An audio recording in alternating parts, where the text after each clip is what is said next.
Bismillahirrahmanirrahim.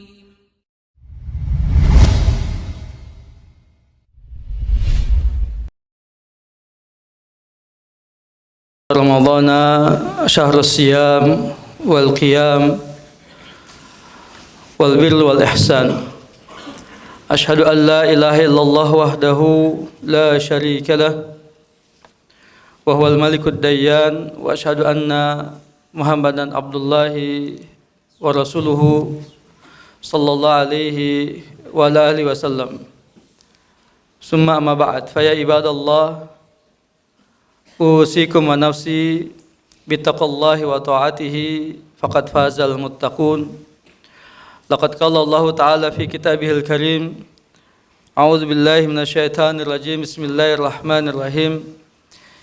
Ya ayyuhalladzina amanu taqullaha haqqa tuqatih wa la tamutunna illa wa antum muslimun.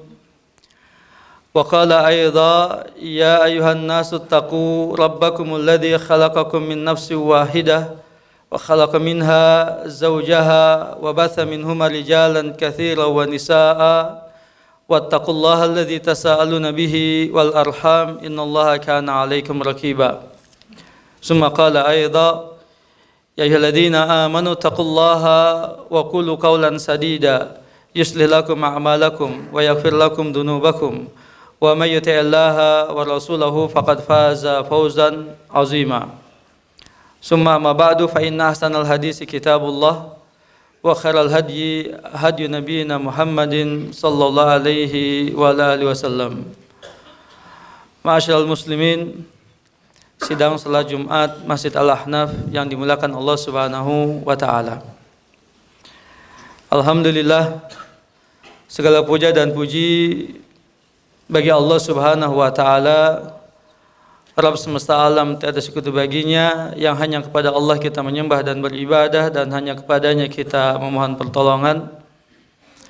Maka alhamdulillah atas berbagai limpahan nikmatnya, rahmat dan karunia-Nya, keberkahan dan keutamaannya yang sangat banyak, tidak terhingga, tidak terbilang. Di antara nikmat-nikmat terbesar, termahal, terpenting yang Allah Subhanahu wa taala anugerahkan kepada kita dan tidak diberikan kepada setiap manusia adalah nikmat iman dan Islam.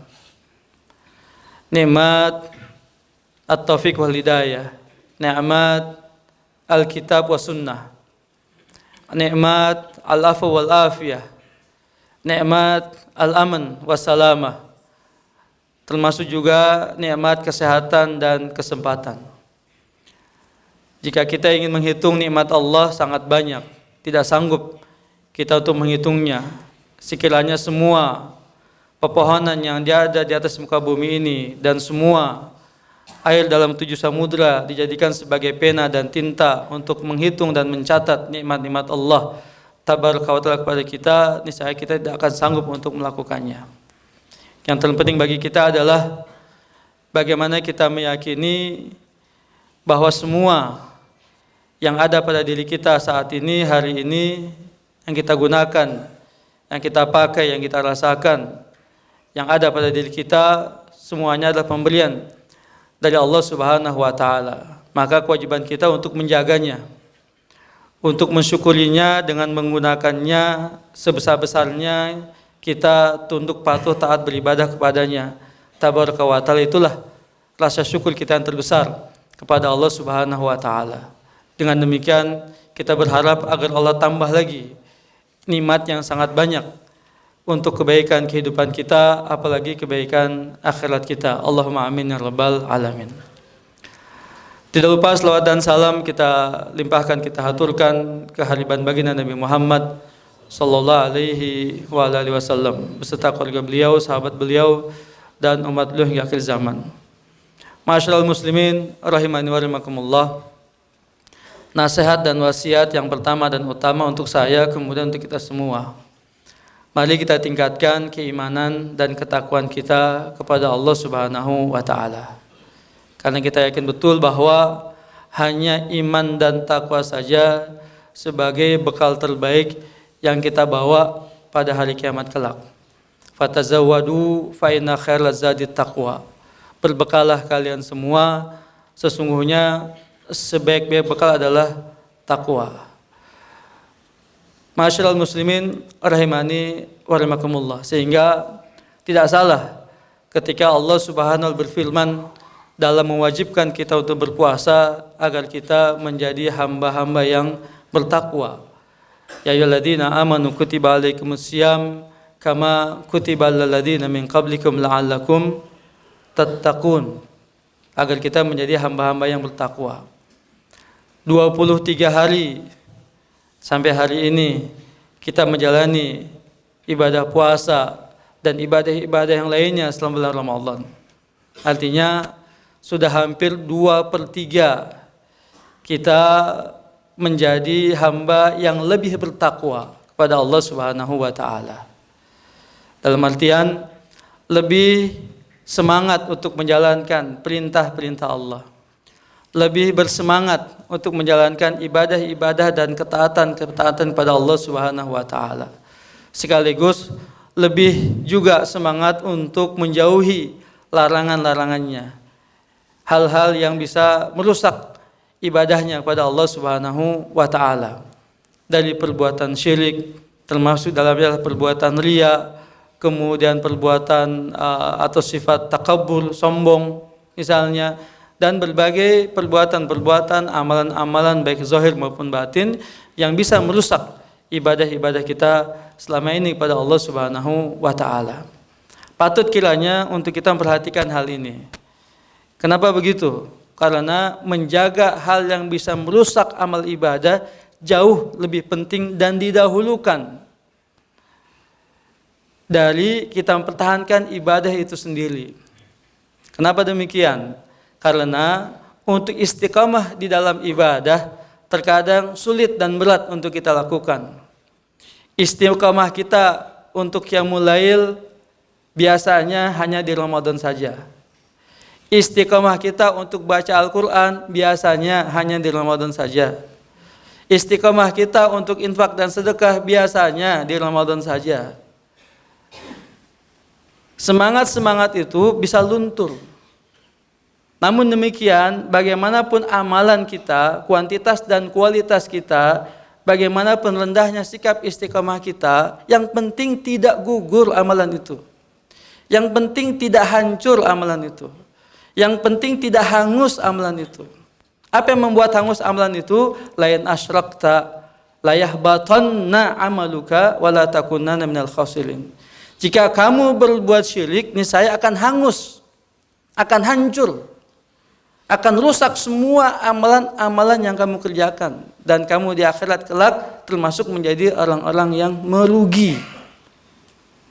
Lain asyrakta, kesyirikan yang akan menghancurkan, menghanguskan, merusak semua amal-amal ibadah kita dan semua keturunannya dari kesyirikan itu, termasuk riya, termasuk sum'ah, termasuk sombong, termasuk ujub, termasuk semua hal-hal yang dilarang dalam agama kita bisa merusak amal-amal ibadah kita pada Allah Subhanahu wa taala. Maka ini penting untuk kita perhatikan bersama. Jangan sampai amalan kita yang sedikit, yang kecil, ya, yang rendah nilainya itu ya rusak. Apalagi yang tersisa kebaikan pada diri kita. Para jemaah dimulai Allah Subhanahu wa taala. Tidak banyak yang kita harapkan dari amalan yang sudah kita kerjakan selama Ramadan ini. Ya. Apakah di antara kita berharap untuk ditinggikan derajatnya melebihi derajat para nabi dan rasul? Apakah ada di antara kita yang berharap untuk ditinggikan derajatnya sederajat dengan sahabat-sahabat Nabi sallallahu alaihi wasallam, termasuk al-mubasyirin al-asyra bil jannah, 10 sahabat yang dijamin masuk surga, termasuk khulafaur rasyidin yang 4? Apa kita berharap untuk bersama dengan para imam-imam kaum muslimin, ahlul istihad, para imam-imam kita yang 4, imam-imam ahli hadis, ahli tafsir, para mujahid-mujahid dan yang lainnya? Harapan-harapan kita itu silahkan, bagus, tidak apa-apa. Tapi lihat diri kita, lihat amalan kita, lihat apa yang sudah kita kerjakan, ibadah-ibadah wajib kita, ibadah-ibadah sunnah kita, keikhlasan kita, dan sebagai lihat diri kita sendiri. Apa yang sudah kita kerjakan dengan amal-amal ibadah kita? Sejatinya harapan kita, saya dan kita semua cuma satu, para jemaah Allah tabaraka wa taala. Apa? Ghufirallahu ma taqaddamat min dzambih. Itu saja harapan kita sejatinya. Agar Allah menghapuskan, memaafkan dosa dan kesalahan kita. Semua hadis-hadis tentang siam Ramadan, semua hadis-hadis tentang qiyam Ramadan, hadis-hadis tentang qiyamul lail di Lailatul Qadar ketika dia i'tikaf, semua ujungnya ghufirallahu ma taqaddam min dzambih. Agar Allah menghapuskan, memaafkan dosa dan kesalahan kita yang sangat banyak itu. Sehingga tidak salah, sangat benar Nabi SAW mengajarkan kepada Aisyah radhiyallahu anha, istri beliau yang beliau cintai, ketika bertanya, "Ya Rasulullah, apa yang harus aku baca? Amalan apa yang harus aku lakukan ketika mendapati malam Lailatul Qadar, satu malam saja selama 1 tahun? Tidak akan berulang malam itu. 12 jam dari 365 hari yang Allah berikan untuk hidup kita selama 1 tahun. Apa yang harus aku baca? Apa yang harus aku lakukan pada malam hari itu?" Maka Nabi SAW mengajarkan, bacalah doa Allahumma innaka afuwun tuhibbul afwa fa'fu anni. Allahumma innaka afuwun tuhibbul afwa fa'fu anni. Ya Allah, Engkau zat maha pemaaf, mencintai, menyukai pemaafan. Maafkanlah aku. Maafkanlah aku ya Rabb. Tidak ada permohonan untuk diterima pahalanya, amalnya, ditingkatkan derajatnya, dimasukkan dalam surga. Tidak ada. Tidak ada harapan-harapan lain yang dibangun oleh Nabi SAW untuk kita sebagai umatnya, kecuali pengakuan terhadap diri sendiri yang penuh dengan dosa dan kesalahan, kekeliruan, agar Allah sudi memaafkannya bagaimanapun keadaan kita, bagaimanapun amal yang sudah kita kerjakan. Jemaah yang dimulai Allah tabaraka wa taala, jangan berharap surganya Allah lebih dari amal yang sudah kita kerjakan. Fa inna sil'atallahi al-ghayah wa anna sil'atallahi al-jannah. Barang dagangan Allah itu mahal dan dia adalah surga. Lan yadkhul ahadukumul jannah bi amalihi. Sekali-kali tidak ada yang masuk surga dengan sebab amalnya. Mohon maaf, dengan membayar menggunakan amalnya. Dia tidak akan sanggup untuk masuk dalam surga dengan amal yang dia kerjakannya. Tapi amal itu menjadi penyebab rahmat Allah Subhanahu wa taala, kasih sayang Allah kepadanya. Sehingga kita masukkan ke dalam jannah itu dengan rahmat dan kasih sayang Allah Subhanahu wa taala. Penting sekali para jemaah Allah Subhanahu wa taala untuk mengakui kekhilafan diri, kekurangan diri, kesalahan dan dosa diri kita ini. Sehingga Allah Subhanahu dengan kasih sayangnya, dengan rahmatnya menganugerahkan kepada kita, mengaruniakan kepada kita, memberikan nikmat yang besar ini kepada kita untuk hadir di bulan Ramadan.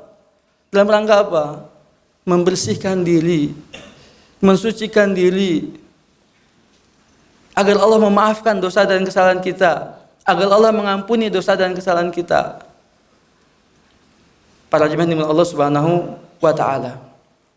Maka tadi disebutkan 7 hari ke depan masih ada sisa waktu, kesempatan yang semoga Allah panjangkan umur kita sampai akhir Ramadan.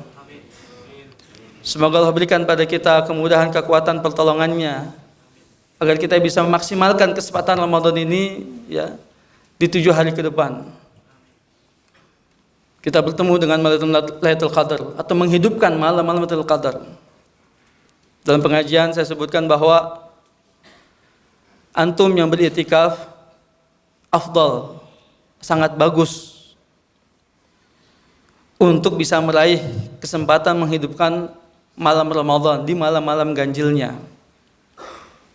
Tetapi rahmat dan kasih yang Allah jangan dibatasi dari hamba-hamba Allah yang lain. Yang boleh jadi mereka tidak berkesempatan untuk bisa beriktikaf di masjid dengan berbagai kendala yang ada pada mereka. Kesimpulannya adalah jangan meremehkan kebaikan sekecil apapun juga yang bisa kita lakukan. La tahqiranna minal ma'rufi syai'a. Jangan kamu remehkan sekecil apapun kebaikan yang bisa kamu lakukan. Karena boleh jadi itulah yang akan menyelamatkan kamu di hari kiamat kelak. Para jemaah Allah Subhanahu wa taala, kita hanya bisa berharap dan berdoa memohon pada Allah Subhanahu wa taala agar Allah menerima puasa kita, menerima qiyamul lail kita, menerima baca Al-Qur'an kita, menerima infak sedekah kita, dan menerima semua kebaikan-kebaikan yang sudah kita lakukan ya dengan penerimaan yang baik. Dan agar Allah mengampuni dosa dan kesalahan kita. Terakhir, kita sempurnakan Ramadan ini dengan menunaikan zakat fitrah. Karena Nabi SAW mengatakan dalam hadis Ibnu Abbas radhiyallahu anhu dan juga Ibnu Umar radhiyallahu anhu yang meriwayatkan bahwa farada Nabi SAW zakat al-fitr, sa'an min tamrin aw sa'an min sya'ir. Tukhraju li al-kabir was-saghir wal khur wal abd minal muslimin. Tuhratan lis-saimi wa tu'matan lil masakin. Nabi sallallahu alaihi wasallam mewajibkan untuk mengeluarkan zakat fitrah. 1 sa' dari kurma atau 1 sa' dari gandum dikeluarkan untuk membayarkan setiap muslim, yang besar, yang kecil, yang tua, yang muda, yang merdeka, yang hamba saya, sebagai pembersih setiap orang berpuasa minal lagwi wal rafas, dari perbuatan sia-sia dan perbuatan keji, dan sebagai makanan bagi orang-orang miskin. Semoga kita bisa menyempurnakan ibadah Ramadan kita ini dengan mengeluarkan zakat fitrahnya dan membersihkan harta kita dengan mengeluarkan zakat malnya. Itulah hakikat daripada takwa kita kepada Allah Subhanahu wa taala. Tidak hanya memenuhi hak-hak Allah tabaraka wa taala, tetapi juga memenuhi hak-hak hamba-hamba Allah yang lainnya. Dulibat alaihimul maskana, dulibat alaihimud dhillatu aina ma thuqifu illa bihablin minallahi wa hablin minan nas. Mereka diliputi kehinaan di mana saja mereka berada, kecuali mereka berpegang dengan tali perjanjian dengan Allah, memenuhi hak-hak Allah Subhanahu wa taala, dan tali perjanjian dengan manusia, memenuhi hak-hak hamba-hamba Allah yang lainnya. Semoga khutbah Jumat singkat kali ini dapat meningkatkan keimanan dan ketakwaan kita kepada Allah Subhanahu wa taala. Allahumma amin ya rabbal alamin. Barakallahu li wa lakum fil Qur'anil azim wa nafa'ani wa iyyakum bima fihi minal ayati wa dzikril hakim. Aqulu qawli hadza wa astaghfirullaha li wa lakum min kulli dhanbin fastaghfiruhu innahu huwal ghafurur rahim.